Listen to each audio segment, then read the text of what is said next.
L'autre chose que j'aimerais vous apprendre ici, c'est vos proclamations.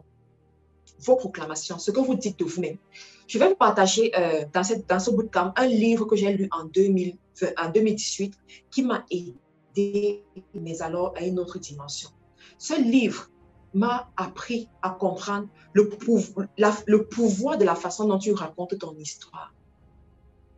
Et en a vous raconter votre histoire selon que vous avez tellement souffert. La vie est dure. Vous n'arrivez pas à faire telle chose. Mais j'aimerais attirer ton attention si tu te retrouves dans ce que je suis en train de dire. Tu vas te rendre compte que depuis que tu racontes ton histoire comme ça, chaque année, tu racontes la même histoire. L'histoire ne change pas. Pourquoi? Parce que les paroles sont créatrices. Les paroles sont créatrices. Quand tu dis quelque chose, cette chose-là va te ramener l'essence du mot dans ta vie. L'univers va te ramener l'essence de ce mot-là. Donc, je ne suis pas en train de dire que je suis pauvre, la vie est dure, c'est compliqué, je n'arrive pas à vendre et tout et tout. Tu auras juste l'essence de ce que tu as dit. La création ne comprend pas la négation. La création ne comprend pas, il ne faut pas, je ne veux pas, je refuse. La création ne comprend pas ça. La création ne comprend pas ça. À un moment donné de ma vie, j'ai beaucoup écouté la vidéo du secret que nous tous nous connaissons sur YouTube. Si tu ne connais pas cette vidéo, tu dois connaître cette vidéo. Dans la vidéo du secret, on te dit, OK, tu dois penser à quelque chose, cette chose-là va venir et tout.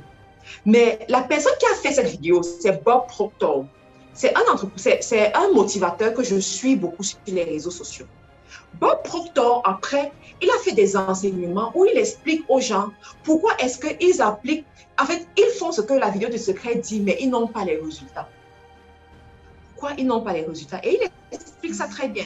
Il dit, vous n'avez pas les résultats, pourquoi? Parce que premièrement, quand vous pensez à quelque chose, votre être intérieur est en train de vous dire que non, je ne peux pas y arriver. Ok, tu as dit tout à l'heure que je vais être milliardaire. Tu te dis, je veux être milliardaire, mais ton toi interne te dit que non, tu ne peux pas être milliardaire. Tu sors d'où pour être milliardaire? Regarde ta condition présente. Regarde ce que tu as. Tu n'es pas milliardaire, tu peux être milliardaire. De l'autre côté aussi, quand tu déclares quelque chose, tu déclares que je refuse la pauvreté. Et ça, ce sont les chrétiens. Je refuse la pauvreté. Je refuse la pauvreté. Arrière de moi. Oh, pauvreté et tout et tout. Tu viens de dire pauvreté, pauvreté, pauvreté. 2 ans après, c'est toujours la même déclaration. 3 ans, toujours la même. Je ne veux pas la pauvreté. Pourquoi? Parce que tu passes ton temps à déclarer la pauvreté et tu attires à toi l'essence de la pauvreté.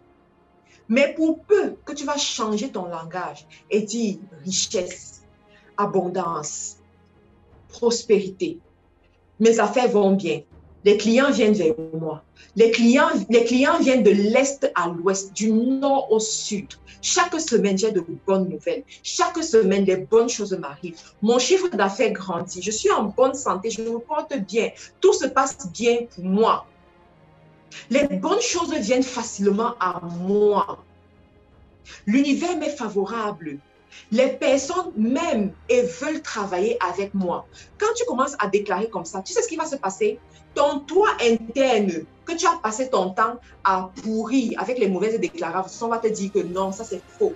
Ça c'est faux, ça c'est faux. Mais la chose aussi géniale, c'est quoi? C'est notre subconscient. Oh, notre subconscient. Que Dieu bénisse notre subconscient. Ton subconscient va passer son temps à écouter ces déclarations positives. Il va enregistrer ces déclarations positives.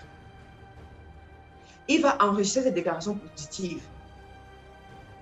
Sache que ta vie est le résultat de ton subconscient, de ce que tu as enregistré dans ton subconscient et non de ton conscient. Petite parenthèse que je vais ouvrir. Vous connaissez Ricardo Kanyama, un coach que je respecte et que je respecte énormément. Nous sommes à une conférence à Paris. Ricardo Kanyama a dit, la richesse, elle est consciente ou inconsciente. Oh, toute la salle, oh, des gens comme moi comme ça, on dit, oh, la richesse là, elle est consciente. Consciente. La richesse, elle est consciente ou inconsciente? On dit, elle est consciente. Il faut réfléchir pour devenir riche. Il faut, voilà.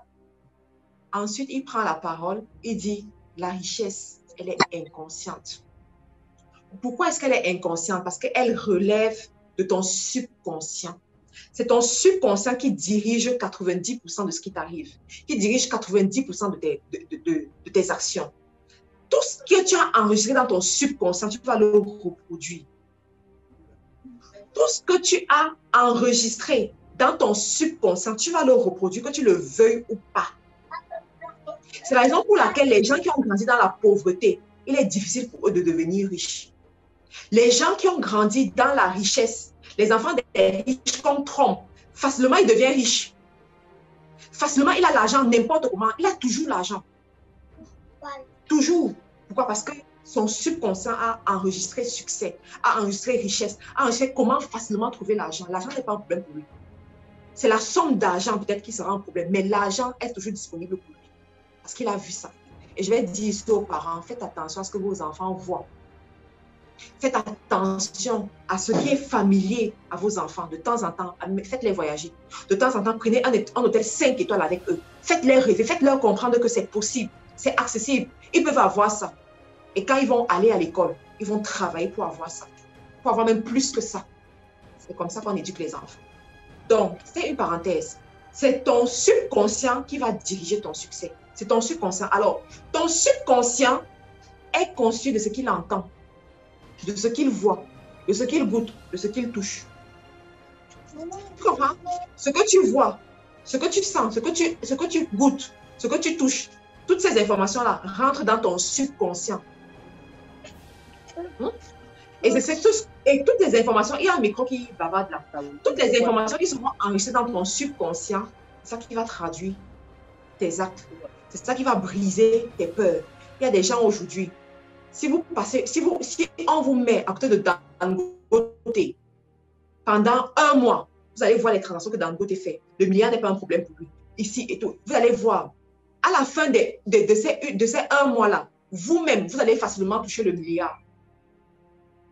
Pourquoi? Parce que votre subconscient a enregistré qu'on peut facilement avoir le milliard. On peut toucher à ça. Voilà comment on fait. Voici comment et tout. Donc, on a brisé la glace. Et comme on a brisé la glace facilement, vous acceptez de prendre le risque. Il y a des gens ici, on va vous présenter les bons terrains. Les terrains à fort potentiel, vous allez dire que je ne veux pas ça. Pourquoi? Parce que vous avez peur. Vous n'avez jamais vu quelqu'un d'autre faire ça. Et c'est rentré dans votre subconscient. Vous n'êtes jamais frotté à ce genre de transaction. On va te dire, achète une maison à Paris. Tu vas dire que, je n'ai pas encore mes papiers. Tu vas acheter la maison à Paris comment? J'ai entendu qu'on a arnaqué quelqu'un par rapport à ça. Non. Mais pour peu que tu vas laisser ton subconscient être submergé avec des histoires positives, des gens qui ont réussi, des gens qui ont essayé, qui ont des bons résultats, toi-même, tu vas te dire que, OK, why not? On fait comment? Voilà, je fais. Et puis, tu es en train d'évoluer.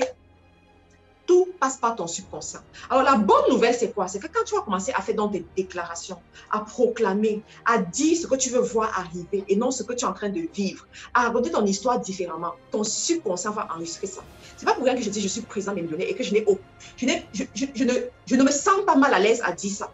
Et je ne demande pas les excuses à quelqu'un par rapport à ça. Pourquoi? Je sais où je suis en train d'aller et je travaille mon subconscient par rapport à ça.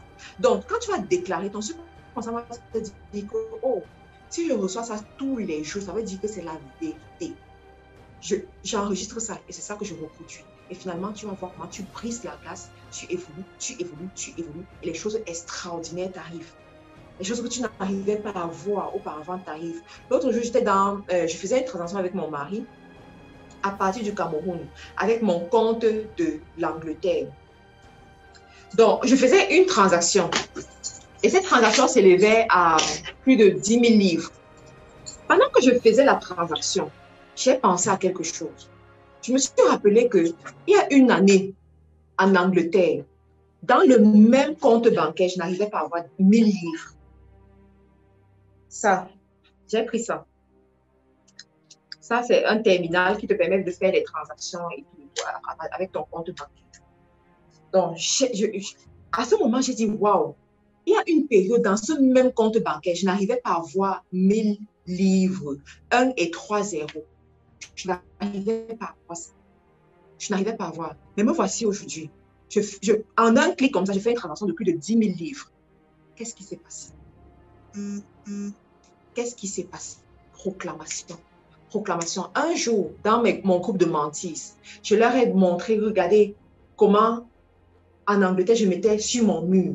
Voilà, je dois écrire un livre, écrire un e-book, avoir les revenus passifs. J'écrivais, je collais ça sur le mur comme ça. Je dois avoir tel chiffre d'affaires et tout. Regardez, aujourd'hui, c'est de l'histoire. Ça s'est déjà produit. Maintenant, je vise plus que ça. Je vise autre chose. C'est de l'histoire. Pourquoi je vous raconte tout ça? Je vous raconte tout ça pour vous motiver, pour vous faire sortir de votre zone de confort, pour vous amener à croire que votre futur se négocie aujourd'hui. Les résultats que vous allez avoir demain, dans un mois, dans un an, dans 5 ans, se négocient aujourd'hui.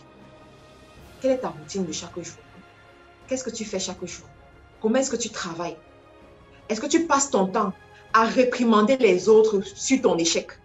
Est-ce que tu passes ton temps à tenir d'autres personnes responsables de ta médiocrité, de ta procrastination, de ton incapacité à produire de l'argent, de ton incapacité à sortir de la situation dans laquelle tu es? Est-ce que tu passes ton temps à dire que c'est à cause de l'État que je suis là où je suis? C'est à cause de l'immigration que je suis là où je suis? C'est à cause de telle personne qui ne m'a pas aimé? C'est à cause de ma mère? C'est à cause de mon père? C'est à cause du coach? Le coach n'a pas bien donné son cours, c'est pas là où je suis là où... Non. Dans la même formation, d'autres font les résultats plus que toi. Dans la même maison, il y a des enfants qui réussissent plus que toi. Ça veut dire que ce n'est pas le problème de celui que tu accuses, c'est ton problème. Un jour, on m'a raconté une histoire. On m'a dit, il y a une famille où le père était un soulard, était un ivrogne. Il a eu 2 fils. Ses fils ont grandi. À l'âge adulte, on se rend compte que l'autre est devenu ivrogne, soulard aussi, licencié et tout. Mais il y a l'autre qui a réussi, un grand businessman, avec tellement de richesse. On a pris les deux, on a dit, attendez, vous avez eu le même père, la même éducation, vous avez grandi dans la même maison. Mais comment est-ce que ça se fait que vous avez les résultats différents au soir de votre vie? Un a réussi, l'autre a échoué. Celui qui a échoué prend la parole et dit que moi, j'ai eu la malchance d'avoir un père qui était ivrogne, qui était soulard, il ne s'occupait pas de nous. Qu'est-ce que vous aurez pu attendre de moi? C'est normal que je finisse comme je finis aujourd'hui. L'autre qui a réussi prend la parole et dit, dans ma vie, j'ai eu un père qui était soulard, qui était ivrogne. Quand j'ai vu la vie de mon père, je n'avais pas d'autre choix que de réussir. Je n'avais pas d'autre choix que de réussir. Ça dépend de ta perception. Ça dépend de ton interprétation. Ça dépend de ce que toi, tu as décidé et que tu veux. J'aimerais vous challenger aujourd'hui. La vie est pleine d'opportunités. L'argent est disponible. C'est à chaque coin de rue. Même après cette formation, dans les 30 minutes qui suivent, si tu décides de gagner de l'argent, tu vas gagner de l'argent. Mais ça va dépendre de toi. Tu ne viendras pas faire le travail à ta place. Ton mari ne viendra pas faire le travail à ta place, même s'il t'aime n'importe comment. Même s'il est prêt à te donner de l'argent, ce sera avec une limite parce que ça va dépendre de ton engagement aussi. Il faut aller chercher plus et multiplier cet argent-là. Ta mère ne peut pas faire pour toi. Ton père ne peut pas faire pour toi. Ils ont fait jusqu'à un niveau. Maintenant, tu es adulte, tu es responsable, tu dois travailler. Tes enfants ne feront pas pour toi. Même une personne qui t'aime tellement ne fera pas pour toi. Même Dieu lui-même ne fera pas pour toi. À un moment donné, va travailler. À un moment donné, va carburer. À un moment donné, va saigner. À un moment donné, va être face à ton destin et tu travailles. Et tu vas voir que les choses vont bien se passer. Tu vas aussi commencer à motiver même d'autres personnes. Tu seras cette personne qui va challenger également d'autres personnes. Et tu vas atteindre tes objectifs. Et le reste is history. J'en ai fini pour aujourd'hui. Merci pour votre attention. S'il y a des questions, on va prendre les questions.